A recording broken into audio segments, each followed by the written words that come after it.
Major funding for these broadcasts has been provided by grants from New York Community Bank, Capital One Bank, Eastern Consolidated, M&T Bank, Sterling National Bank, Meridian Capital Group, Customers Bank, Aerial Property Advisors, Perfect Building Maintenance. Additional funding has been provided by AKA Hotels, Corman Communities, AmTrust Title Insurance Company, AVR Realty Company, Avison Young, Bank of America, Merrill Lynch, Bank Leumi USA, Briarwood Organization, CBRE, Chase Commercial Term Lending, Chase Mortgage Lending, Citizens Bank, Cohen Equities, Colliers International NYC, Collins Building Services, Connect One Bank, CPEX Real Estate Services, Dime Community Bank, Douglaston Development, Levine Builders, Flushing Bank, Friedman LLP, Genova Burns, Handro Properties, Handler Real Estate Organization, HAP Investments, Hodges Ward Elliott Inc., Investors Bank, James D. Kuhn Real Estate Center at Syracuse University, Kilroy Architectural Windows, Madison Realty Capital, Matone Group, Mercantile Bank, New Banks, Newmark Grubb Knight Frank, Optimum Window Manufacturing Corp., People's United Bank, Polsonelli, Rosewood Realty Services, SJP Properties, Stonehenge Partners, TD Bank, TerraCRG, the Knackle Group at Cushman & Wakefield, Maring Goff Family Foundation, the Moynihan Group, and these friends.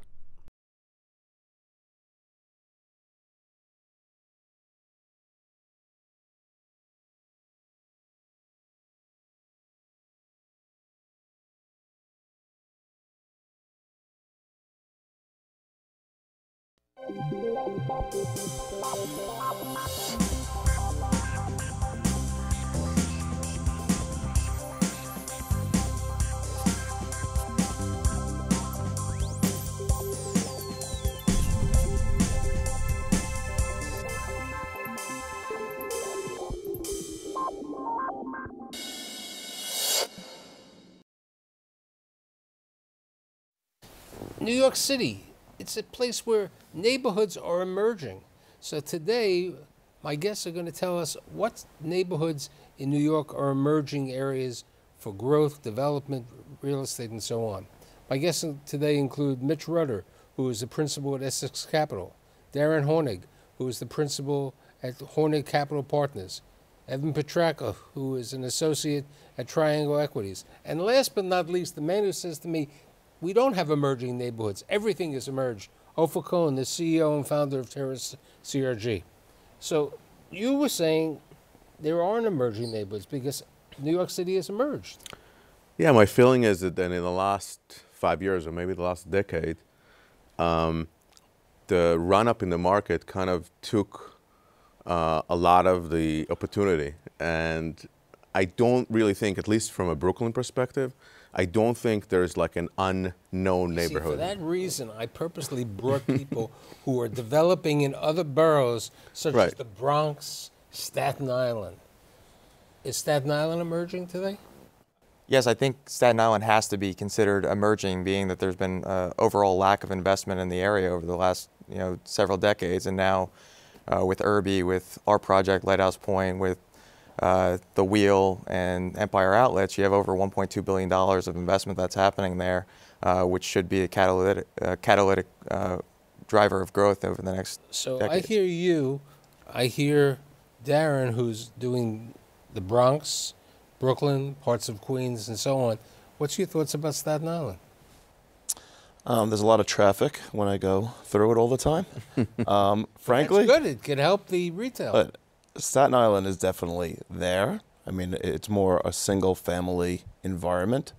From my knowledge, I'm definitely not a Staten Island developer. But I think when you look at the word emerging, we have to be careful on how we're defining the word emerging. What do we consider emerging, or what do we consider maybe a changing neighborhood is perhaps a better terminology than emerging? So I would say that it would be a neighborhood such as Ridgewood, but there are many examples, that embodies a phenomenon which I call the push and pull of the city. So you're saying that everything's emerged. And in Staten Island, I think the paradigm is different. You're creating the growth by a huge infusion of capital. But in neighborhoods in Brooklyn, Ridgewood, and Bushwick, what you have is people being pushed out of neighborhoods because rents have grown. So they're pushed into new neighborhoods, but then many of those neighborhoods exert their own attractiveness and begin to exert a pull on this type of renter. And that's who we go after. Okay, so why has it taken so long for Ridgewood or parts of the Bronx over the last 10 decades, you know? Well, I think, further to Mitch's point, if you look at emerging, if you look at why is land sold? Land is sold because it wants new development. When can you build new development? When market rate housing exists and people could afford to pay a rent. And that push and pull very much happened. You get pushed out of Manhattan, they got pushed into Williamsburg, they got pushed into Bushwick, and now they're being further pushed to Ridgewood, where that cost of land equates to the equilibrium of what a rent payer can afford to pay and what us as developers can pay. So, yes, Ofer.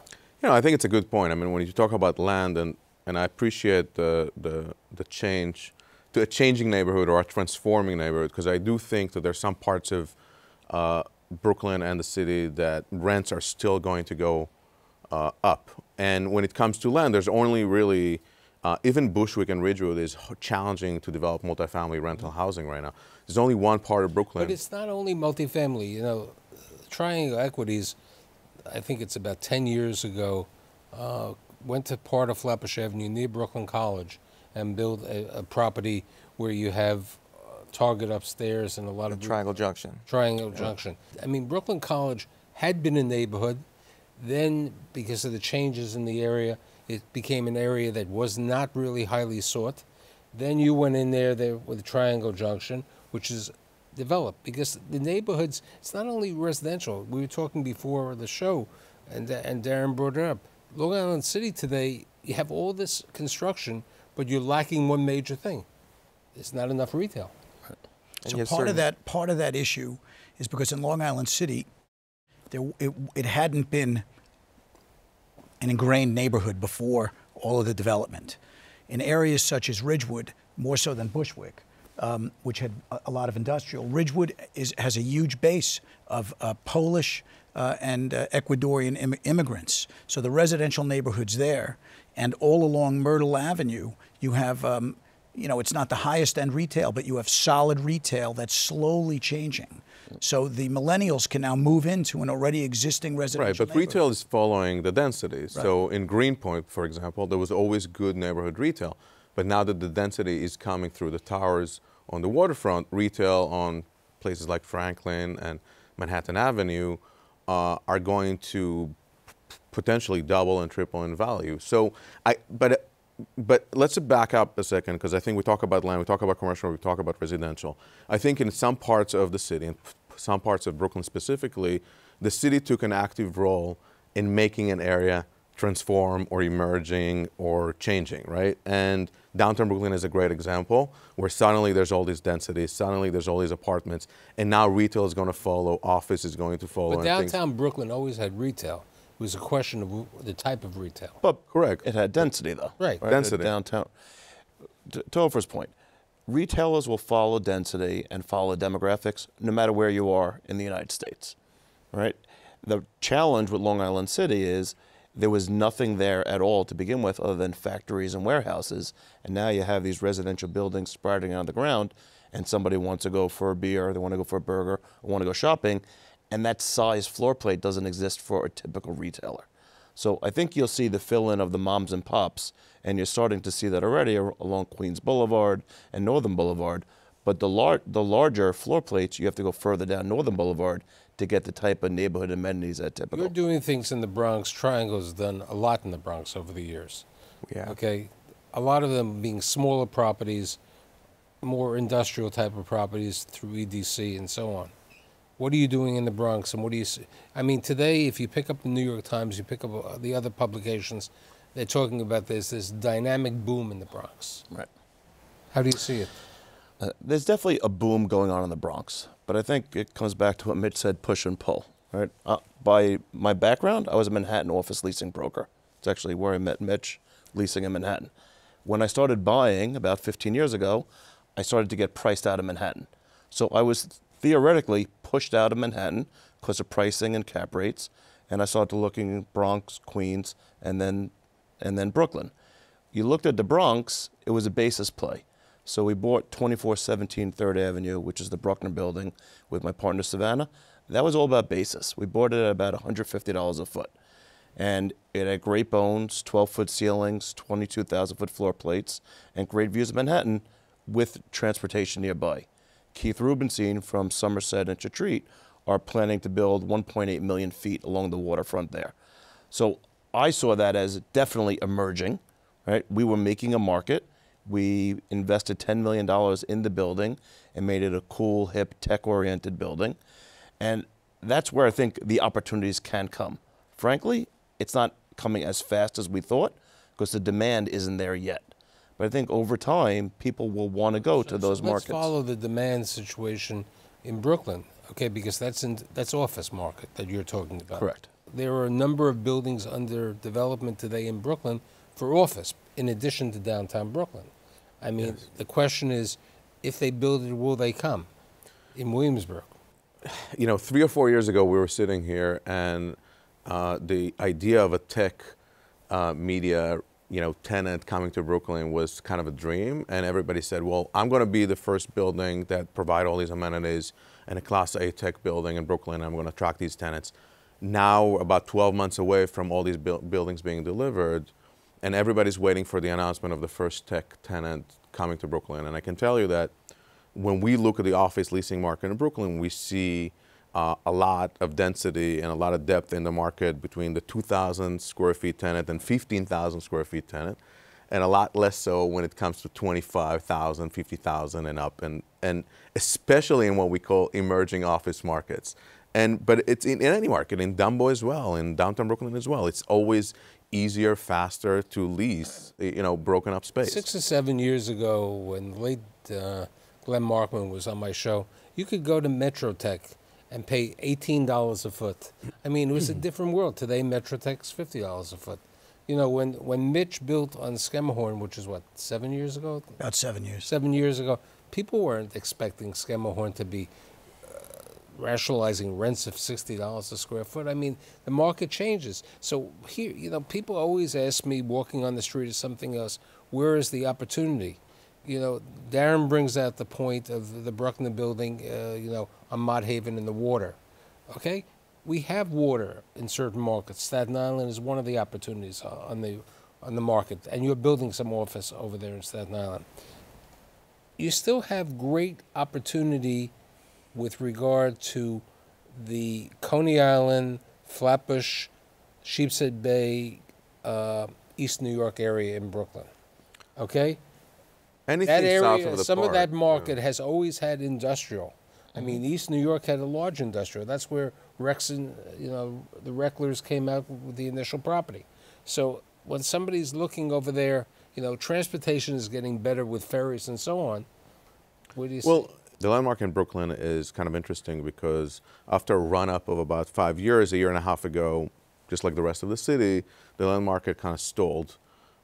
Somewhat because of the 421A being on hold, somewhat because of a lot of inventory of product that's coming online, and people were quite busy.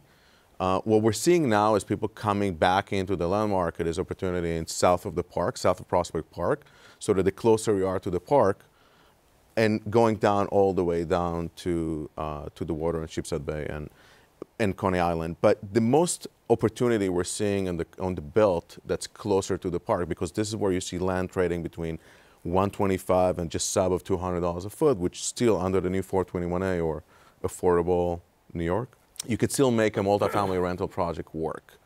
I don't, and then the condo market has been doing really well, but the condo market is a flight to quality kind of play right now. So people are going to develop in the best part of the best neighborhood, a small boutique project. But there's not that much scale there. So some of the challenges in today's market is construction costs really haven't budged. Even though land sales have been stagnant, pricing has gone up. It hasn't really fallen. which is an economic anomaly, right? Usually if demand drops, pricing will drop with it. That hasn't changed. They're talking about price of land and price of construction. Right. So it's making it more difficult, and brokers such as Ofer have been doing a very good job educating sellers of where that margin needs to be for a developer to buy.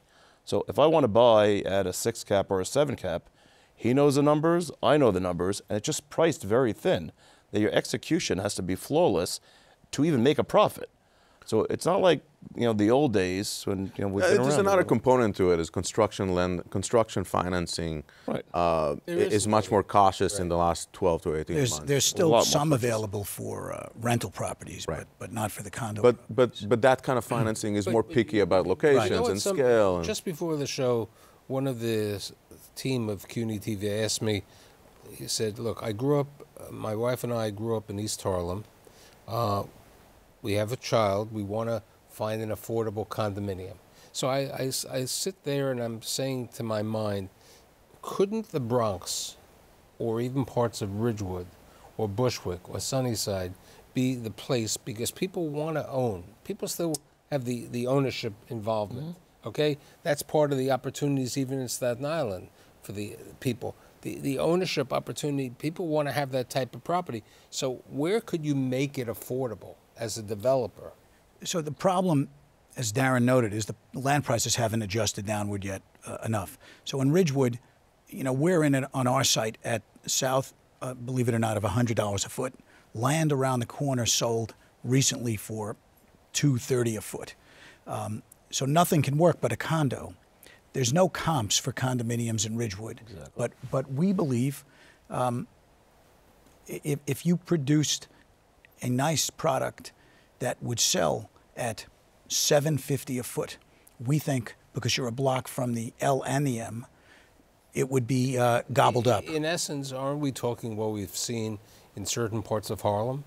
Okay, Harlem today, I'll give you an example. My colleagues did a construction loan on a property that I never thought would do well on 104th and Park Avenue.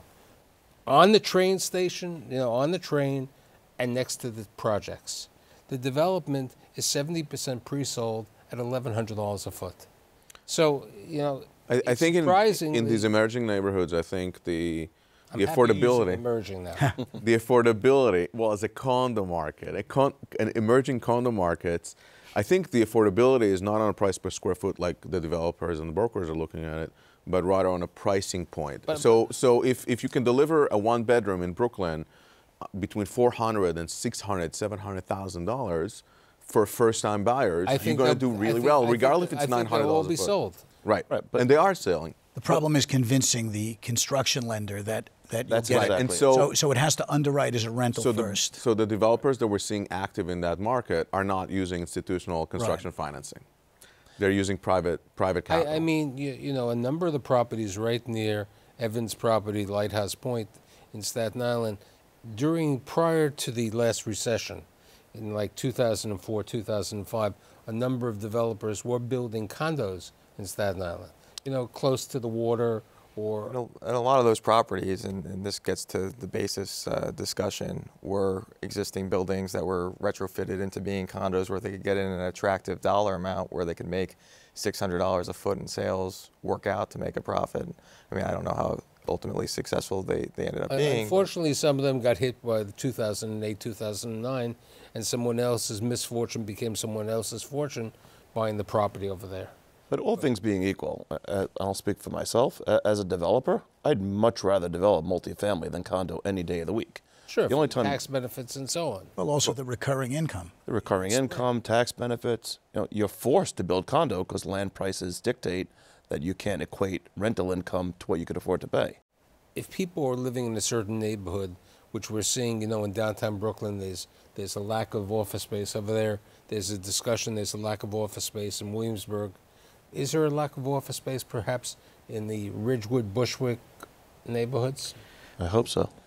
Right. Daren is doing a few commercial jobs there. We're not. I think that he'll do well from an absorption point of view. He can speak to that. So but I think tenant's going to be in your property? I think that there's you don't want to have too much supply right now in an Right. unproven market. So we bought a warehouse building. It was an old box factory that we renamed the Box Factory. Quite original. I like that. It's catchy, right?